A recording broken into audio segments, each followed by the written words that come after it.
Hello students, good morning. Welcome to back our YouTube channel the Sankalp classes. और आज हम लोग बहुत ही एक स्पेशल टॉपिक के बारे में चर्चा करेंगे, जो आपका ऑलरेडी आप थंबनेल में देख रहे हैं।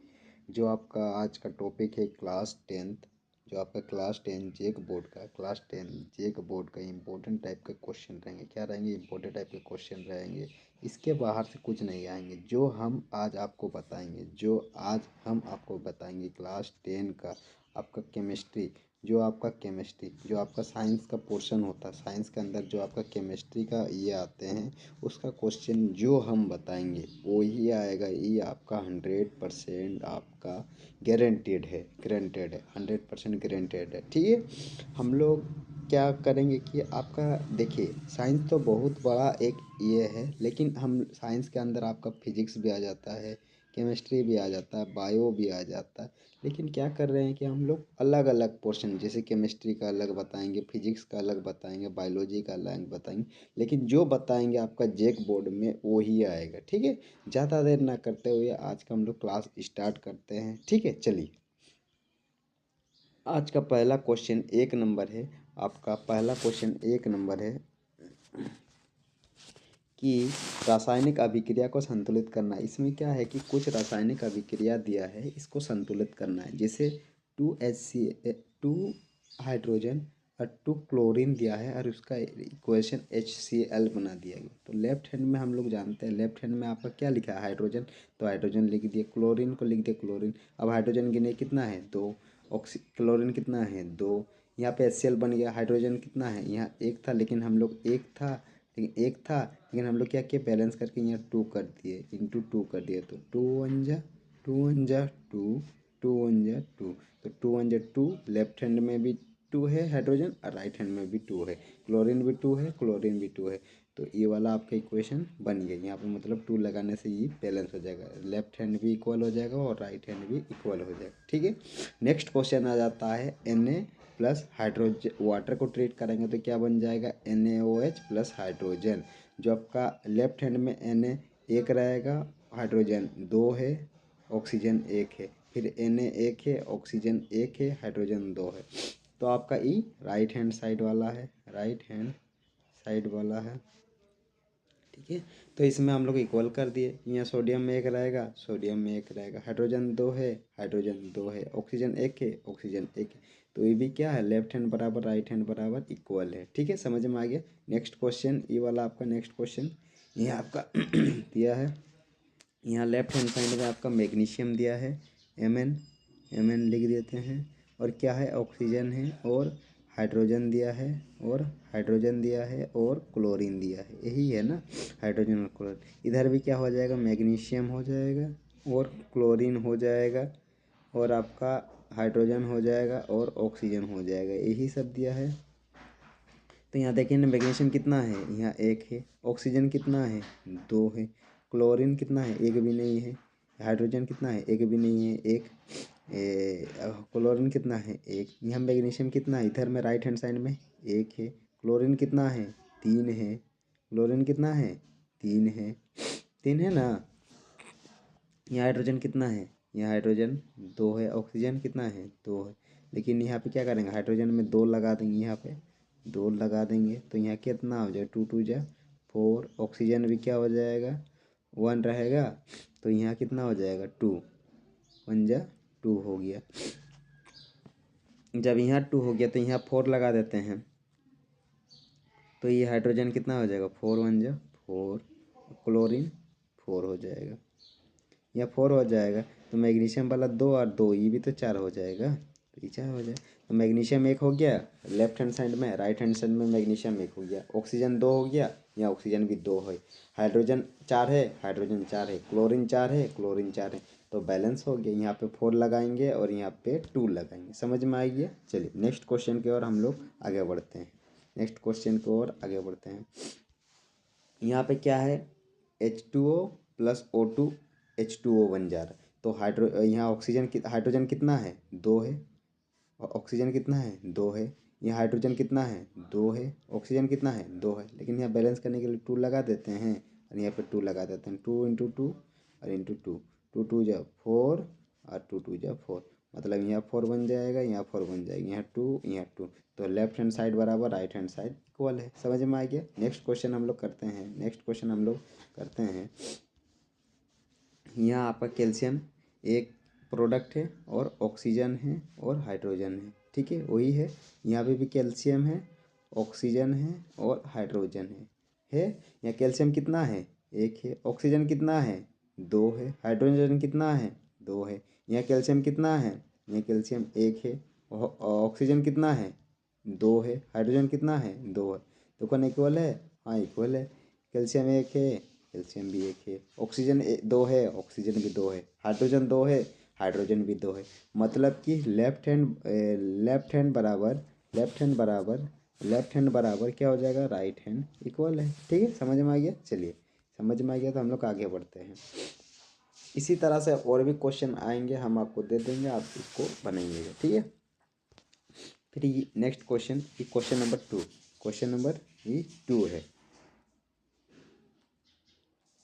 रासायनिक अभिक्रिया को संतुलित करना क्यों आवश्यक है? यह अभिक्रिया किस नियम पर आधारित है? मतलब कि रासायनिक अभिक्रिया है वो क्या है और इसको क्यों करना आवश्यक है। ठीक है, इसको क्यों करना आवश्यक है, इसके बारे में हम लोग जानेंगे। पहला यहाँ पे आंसर भी आपको दिख रहा है, रासायनिक अभिक्रिया क्यों करना संतुलित है और इसको कौन सा नियम पर आधारित किया गया। ठीक है, इसको कौन सा नियम में किया गया, इसका आंसर भी लिखा है कि रासायनिक अभिक्रिया को संतुलित करना आवश्यक है, इसीलिए क्योंकि अभिक्रियाओं का द्रव्यमान और उत्पाद का द्रव्यमान बराबर हो जाता है। क्योंकि हम लोग जानते हैं द्रव्यमान संरक्षकता के नियम के अनुसार कि रिएक्टेंट और प्रोडक्ट इक्वल होते हैं। जो आपका प्रोडक्ट इक्वेशन मिलाने का टाइम और जो बनते हैं उसका इक्वल होते हैं। इसी के कारण से ये आपका इक्वल किया जाता है। और ये किसके नियम के अनुसार होता है? ये द्रव्यमान संरक्षण के नियम के अनुसार ही किया जाता है। समझ में आ गया। इसी के हिसाब से ये क्वेश्चन नंबर 2 है आपका। ठीक है, क्वेश्चन नंबर 1 हमने संतुलन किया, क्वेश्चन नंबर 2 काहे किया जाता है, ये चीज़ देखा। ये सब सारे क्वेश्चन क्या है, बहुत ही इंपॉर्टेंट है और यही क्वेश्चन आपके जेक बोर्ड में 100% है, एक क्वेश्चन आने की चांसेस है। ठीक है, नेक्स्ट क्वेश्चन करते हैं। जो आपका सफ़ेद के लिए इस्तेमाल किए जाने वाले पदार्थ एक्स का नाम लिखा गया है, तो एक्स का नाम बताइए जो वाटर के साथ अभिक्रिया करके लिखिए। जो हम लोग एक्स का प्रोडक्ट प्लस वाटर करते थे, वाटर कहते थे H2, और क्या बनाता था और क्या देता था, ये आपको यहाँ पे क्या देगा? प्रोडक्ट देगा यहाँ पे प्रोडक्ट देगा। यहाँ क्या हो जाएगा? रिएक्टेंट हो जाएगा। यहाँ भी रिएक्टेंट तो एक पता है हम लोग को वाटर होता है, दूसरा क्या होगा? दूसरा हम लोग को क्या डालते हैं? Calcium oxide CaO। और क्या बनाता है? ये दोनों जब ट्रीट होगा वाटर के साथ तो क्या बनाएगा? कैल्शियम हाइड्रोक्साइड बन जाएगा और हीट बनाकर ट्रांसपोर्ट होके एक्सपेंड हो जाएगा कि नहीं? चलो, समझ में आ गया। ये क्वेश्चन नंबर आपका 3 था, क्वेश्चन नंबर 3 था, समझ में आ गया। चलिए नेक्स्ट आगे क्वेश्चन बढ़ते हैं। क्वेश्चन नंबर 4 जो आपका बहुत ही अच्छा क्वेश्चन है कि बोल रहा है सोडियम को जल के बजाय केरोसिन के तेल में काहे डुबो के रखते हैं? केरोसिन में ही काहे सोडियम को डुबा के रखते जल के बजाय? तो इसका आंसर बहुत ही इजी है, इसका आंसर बहुत ही अच्छा है। देखिए क्या लिख रहा है, सोडियम एक अत्यधिक अभिक्रियाशील धातु है। सोडियम क्या है? Na जानते हैं, Na जो आपका बहुत ही अधिक अभिक्रियाशील धातु है। यह जल के साथ तीव्र से अभिक्रिया करते हैं और आग लग जाती। मतलब Na के साथ जो आप वाटर को ट्रीट कराएंगे ना, तो ये क्या करेगा? फटाफट रिएक्ट करके ये क्या कर लेगा? आग पकड़ लेगा। इसी के कारण से इसको हम लोग सोडियम को Na को इसको क्या करते हैं? तेल के बजाय हम लोग वाटर के बजाय केरोसिन तेल में डुबो के रखा जाता, ना कि डुबो के रखा जाता। ये वायु के संपर्क में नहीं आता, इसीलिए ये सोडियम को आपका केरोसिन तेल में डुबो के रखा जा सकता। समझ में आ गया। मतलब ये समझिए साफ साफ कि सोडियम जो है आपका वाटर के संपर्क में आने से ना फटाफट क्या करता है? फटाफट आग पकड़ लेता है। इसी के कारण से इसको क्या किया जाता है कि इसमें वाटर का नाप ट्रीट करके इसको कहाँ रखा जाता है? केरोसिन के ये तेल में डुबो के रखा जाता है, ये सही यूज होता है। समझ में आ गया? इसी के कारण से केरोसिन तेल में डुबो के रखा जाता है। समझ में आ गया? चलिए ज़्यादा देर ना करते हुए हम लोग नेक्स्ट बढ़ते हैं। लास्ट क्वेश्चन आपका, इसके बाद और 2 क्वेश्चन है। ये जो आपका इम्पोर्टेंट क्वेश्चन है, ये आपका जो आपका जब क्वेश्चन नंबर 7, जब एक धातु को कील के कॉपर सल्फेट में विलय किया जाता है तो इसका रंग क्यों बदल जाता है और इसको संतुलित रासायनिक अभिक्रिया की लिखिए। मतलब कि जब आपका एक लोहे को कॉपर सल्फेट में डुबा के रखा जाता है तो इसका रंग क्यों बदल जाता है, ठीक है। और इसको आपका रासायनिक संतुलन भी लिखना है। तो आइए हम लोग फटाफट इसका आंसर पढ़ लेते हैं। तो लोहा तांबा का संतुलन में अभिक्रियाशील धातु है, जानते हैं अधिक अभिक्रियाशील धातु है। जब लोहे के कील को नीले रंग के कॉपर सल्फेट जो आपका CuSO4 होता है विलयक में डुबा के रखा जाता है तो ये विस्थापन अभिक्रिया होती है। ये कॉपर सल्फेट क्या कर देती है, विस्थापन कर देती है। इसी कारण से क्या होता है कि इसका रंग लाल भूरा में परिवर्तन हो जाता है, लाल भूरा में परिवर्तन, और फास्फेट सोडा बन जाता है, FeSO4 बन जाता है। मतलब कि जब इसको कॉपर सल्फेट को और आपका आयरन सल्फेट को एक साथ ये किया जाता है तो इसका रंग बदल जाता है। जैसे आयरन होता है लोहा और कॉपर सल्फेट को अभिक्रिया करते हैं तो क्या बन जाएगा, विस्थापन अभिक्रिया। और विस्थापन अभिक्रिया जानते हैं, जो अधिक अभिक्रियाशील धातु रहता है वो कॉपर के साथ लग जाता है। जैसे Fe ना कॉपर ज़्यादा अधिक सेल है, जानते हैं आयरन ज़्यादा अधिक सेल, तो क्या हो जाएगा Fe के साथ ई सल्फेट कॉपर सल्फेट बन जाएगा तो क्या बन गया, FeSO4 प्लस कॉपर बन जाएगा, ठीक है। ये अभिक्रिया कौन सा अभिक्रिया, हम आपको ऑलरेडी पहले बता दिए कि अधिक अभिक्रियाशील कम अभिक्रियाशील को डिस्ट्रॉय कर देते हैं, अलग बाहर कर दे रहे हैं। जैसे कॉपर यहाँ अलग हो जा रहा है और ये हो जा रहा है, तो ये कौन सा अभिक्रिया है, ये विस्थापन अभिक्रियाशील है, ठीक है। समझ में आ गया? चलिए नेक्स्ट क्वेश्चन को और आगे बढ़ते हैं। ये क्वेश्चन बहुत ही इंपॉर्टेंट क्वेश्चन है, ठीक है। क्वेश्चन नंबर 8, क्वेश्चन नंबर जो आपका क्वेश्चन नंबर 8 है, ये आपका क्या है, निम्न में से आपका एक परिभाषा देना और इसके साथ हो सके तो आप उदाहरण दीजिए।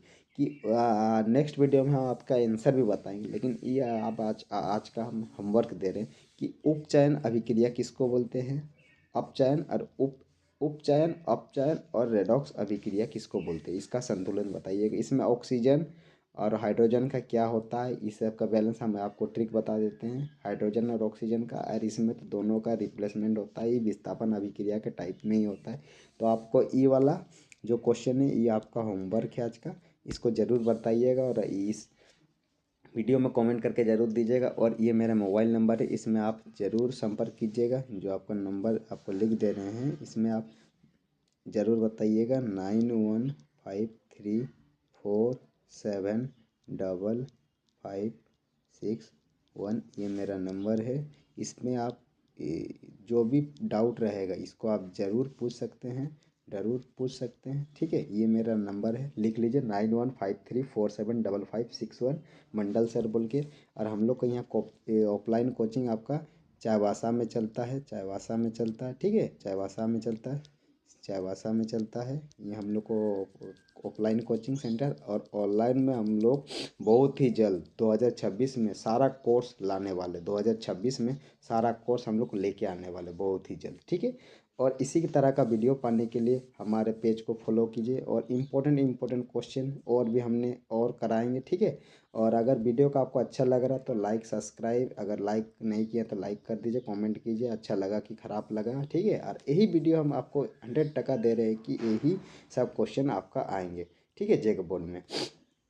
हमारे वीडियो को ज़रूर से ज़्यादा शेयर कीजिए, ठीक है। चलिए इसी के साथ नेक्स्ट वीडियो में आपका मिलते हैं, धन्यवाद।